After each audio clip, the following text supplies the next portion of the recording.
নমস্কাৰ দি বিশেষ বাতৰিৰ সৈতে ষ্টুডিঅ'ৰ মজিয়াত মই লিপিকা যোৰহাটৰ পকিমুৰি হাবিগাঁৱৰ আদৰণি তোৰণৰ আধাৰশিলা স্থাপন নিউজ নাওৰ এক বিশেষ প্ৰতিবেদন যোৰহাটৰ পকিমুৰি হাবিগাঁৱৰ আদৰণি তোৰণৰ আধাৰশিলা স্থাপন উল্লেখযোগ্য যে যোৰহাট জিলাৰ উপকণ্ঠৰ পশ্চিম যোৰহাটৰ পকিমুৰি হাবিগাঁৱৰ আদৰণি তোৰণভাগিৰ আধাৰশিলা স্থাপন কৰা হয় এটি ধৰ্মীয় অনুষ্ঠানেৰে তোৰণৰ আধাৰশিলা স্থাপন কৰে যোৰহাট সমষ্টিৰ বিধায়ক হিতেন্দ্ৰনাথ গোস্বামীয়ে উল্লেখযোগ্য যে বৃহত্তৰ পকিমুৰি হাবিগাঁৱৰ ৰঙালী বিহু সন্মিলন 2025 বৰ্ষৰ সংগৃহীত টকা আৰু ৰাইজৰ দান বৰঙণিৰে তোৰণভাগি নিৰ্মাণৰ ব্যৱস্থা কৰা হৈছে ইফালে এই আধাৰশিলা অনুষ্ঠান আৰম্ভ হোৱাৰ পূৰ্বে পাকিস্তানৰ বৰ্বৰতাত শ্বহীদ হোৱা প্ৰতিগৰাকী শ্বহীদলৈ বন্তি প্ৰজ্বলন কৰি শ্ৰদ্ধাঞ্জলি জ্ঞাপন কৰা হয় খোল তাল আয়তিৰ উৰুলিৰে জীপাল কৰি তোলা আধাৰশিলা অনুষ্ঠানত কেইবাজনো বিশিষ্ট ব্যক্তি আৰু স্থানীয় ৰাইজ উপস্থিত আছিল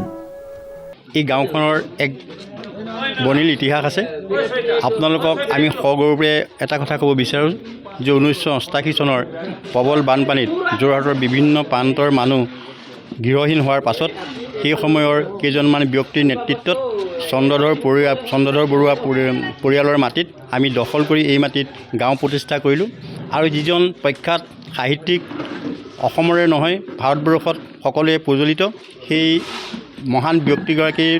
নামেৰে আমি গাঁওখনৰ নাম চন্দ্ৰধৰ বৰুৱা নগৰ ৰখা হৈছিল আৰু এই গাঁওখনৰ সকলো বিভিন্ন জনগোষ্ঠী সম্প্ৰদায়ৰ বিভিন্ন লোক আছে সকলোৱে একত্ৰিতভাৱে আজি এই মহৎ উদ্দেশ্যত সহযোগিতা কৰিছে আৰু আমি এই শুভ মুহূৰ্তত আমি এটা কথাই কৈছোঁ আজি আনুষ্ঠানিকভাৱে আমি সভা অনুষ্ঠিত কৰা নাই যিহেতুকে ভাৰতবৰ্ষৰ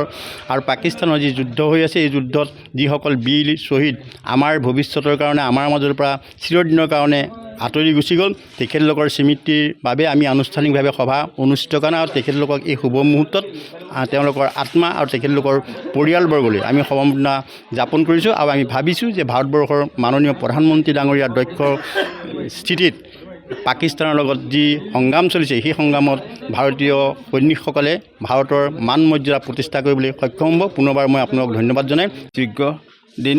এইকাৰণে যে আমি গাঁওবাসীয়ে এটা আমাৰ সমস্যা আজি সমাধান কৰাৰ পথত অগ্ৰসৰ হৈছোঁ আমি বিগত বহু বছৰ ধৰি এই গাঁৱত বৃহত্তৰ পকিমুৰি হাবিগাঁৱত ৰঙালী বিহু আমি উদযাপন কৰি আহিছোঁ যোৱা 3টা বছৰে অসম চৰকাৰৰ পৰা আমি বিহু অনুষ্ঠিত কৰিবৰ কাৰণে 1.5 লাখ টকা আমি পাইছিলোঁ সেই 1.5 লাখ টকা পুঁজিৰ পৰা বিহু সন্মিলন অনুষ্ঠিত কৰাৰ লগতে তাৰ পৰা আমাৰ যি অংশ ৰাহি হৈছিলে সেই ৰাহি অংশৰে প্ৰায় 2,16,000 টকামান ৰাহি হৈছিলে আৰু আজি সেই 2,16,000 টকা গাঁওবাসীৰ সহযোগত ৰাইজৰ মতৰ বিনিময়ত সকলো ৰাইজ একমত হৈ এই পইচাৰে আমি আমাৰ গাঁৱৰ মূল পথত মূল প্ৰৱেশদ্বাৰত এখনি আটক ধুনীয়াকৈ তোৰণ নিৰ্মাণ কৰা আমি প্ৰস্তুতি চলাইছোঁ আজি প্ৰস্তুতিৰ প্ৰাৰম্ভিক কাৰ্যসূচী হিচাপে যোৰহাট বিধানসভা সমষ্টিৰ মাননীয় বিধায়ক শ্ৰীযুত হিতেন্দ্ৰনাথ গোস্বামী ডাঙৰীয়াৰ হাতৰ পৰশত আমি আজি গেটখনি আধাৰশিলা স্থাপন কৰিলোঁ এই সুযোগতে আমি বিধায়ক মহোদয়লৈও ধন্যবাদ জ্ঞাপন কৰিছোঁ গাঁওবাসীলৈও আমি ধন্যবাদ জ্ঞাপন এইকাৰণে কৈছোঁ যে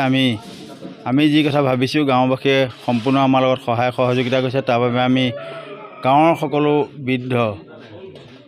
ডেকা সকলোকে আমি ধন্যবাদ জনাইছোঁ যে আজি আমি কোৱাৰ লগে লগে সকলো আহি 150-200 মানুহ আহি পেলাই ইয়াত আমি উপস্থিত হৈছোঁহি আৰু সেইকাৰণে আমাৰ ভালো লাগিছে আজি এই কাৰ্যসূচী আৰম্ভ হোৱাৰ প্ৰাক মুহূৰ্ততে বৰ্তমান পাকিস্তানে ভাৰতবৰ্ষত যি আক্ৰমণ কৰিছে যি অন্যায় কৰিলে পাকিস্তানী সন্ত্ৰাসবাদী আমাক নিৰীহ লোকক যিদৰে আমাক 16জন নিৰীহ লোকক আমাক হত্যা কৰাৰ বিনিময়ত ভাৰত চৰকাৰে যি পদক্ষেপ লৈছে তাৰ প্ৰতি আমাৰ এই অঞ্চলবাসীয়ে আমি ভাৰত চৰকাৰৰ লগত আমি আছোঁ আৰু ভাৰত চৰকাৰে যি পদক্ষেপ ল'লে তাৰ বাবে আমি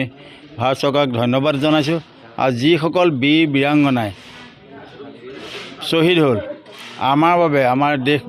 ভাৰতবৰ্ষক দেশ মাতৃক ৰক্ষা কৰিবৰ কাৰণে পেহেলগাম যুদ্ধত যিসকল শ্বহীদ হ'ল তেখেতসকল আমি শ্ৰদ্ধা জনাইছোঁ তেখেতসকলৰ আত্মাৰ সদ্গতি কামনা কৰিছোঁ যিসকল বৰ্তমান আঘাতপ্ৰাপ্ত হ'ল যিসকল বৰ্তমান সৈনিক চিকিৎসালয়ত আছে সেইসকলৰ আমি আশু আৰোগ্য কামনা কৰিছোঁ আমি সকলোৰে ভাৰতবাসীৰ হৈ ভাৰতবাসীৰ লগত আমি থাকিমেই আৰু যিসকল সৈনিক তেখেতসকলে আমাৰ ওচৰ পাজৰ পৰিয়ালসকলৰ লগতো আমি যোগাযোগ কৰি আছোঁ সকলোৰে সকলোৰে মংগল কামনা কৰিছোঁ, ভগৱানৰ ওচৰত আমি প্ৰাৰ্থনা জনাইছোঁ। এই যুদ্ধত আমাৰ ভাৰতীয় সেনানীসকলে নিশ্চয় সফলতা লাভ কৰিছে আৰু সফলতা লাভ কৰিব। এই আশাৰে আজি আমি যি কাৰ্যসূচী ল'লোঁ, এই সমূহ কাৰ্যসূচীৰ কাৰণে শেষত আমি ভগৱন্তৰ শ্ৰীচৰণত প্ৰাৰ্থনা জনাই আমাৰ যি কাৰ্যসূচী, আমি যি মনত উদ্দেশ্য আগত ৰাখি পেলাই আমাৰ কাৰ্যসূচী বা কাৰ্য আৰম্ভ কৰিলোঁ, তাক যাতে সফলতাই আমি সামৰিব পাৰোঁ, তাৰ বাবে পুনৰবাৰ ভগৱানৰ ওচৰত প্ৰাৰ্থনা জনাই মোৰ ক'বলগীয়াখিনি সামৰণি মাৰিম। প্ৰশান্ত গায়নৰ ৰিপৰ্ট, নিউজ নাও।